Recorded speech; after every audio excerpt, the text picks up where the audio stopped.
हत्ती बारव नगर शहरापासून 3 किलोमीटर अंतरावर नगर जामखेड महामार्गावर ही देखणी जलवास्तू दरेवाडी आणि निंबोडी गावाच्या सीमेवरती आपल्याला पाहायला मिळते. मध्ययुगीन काळामध्ये होणाऱ्या पारंपरिक जलवास्तूंचा उपयोग बंद झाल्याकारणाने ही वास्तू उपेक्षित झाली होती.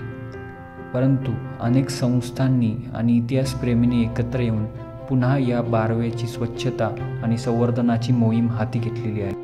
पायविहिरीची बांधणी पूर्व पश्चिम असून याला चारही बाजूनी प्रवेशद्वार आहेत.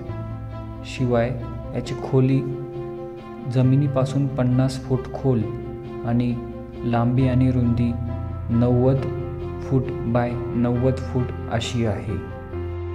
यात साठलेले पावसाचे पाणी हत्तीच्या बळाचा उपयोग करून उपसा केले जात असे.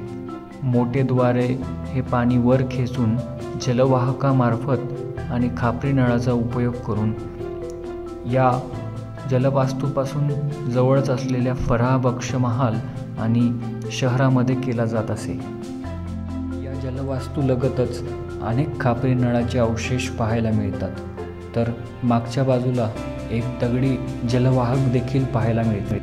बारवेची बांधणी निजामशाह काळात झाली असली तरी ही बारव व्यापारी मार्गावर असल्या कारणामुळे ही पूर्वीपासून उपयोगात असल्याचे काही संशोधकांचे मत आहे. महाराष्ट्रातील सर्वात मोठ्या बारवांपैकी एक असलेली ही भव्य जलवास्तू लवकरच राष्ट्रीय संरक्षित स्मारकांच्या यादीत समाविष्ट होत आहे. या देखण्या वास्तूला नक्कीच एकदा भेट द्यायला या.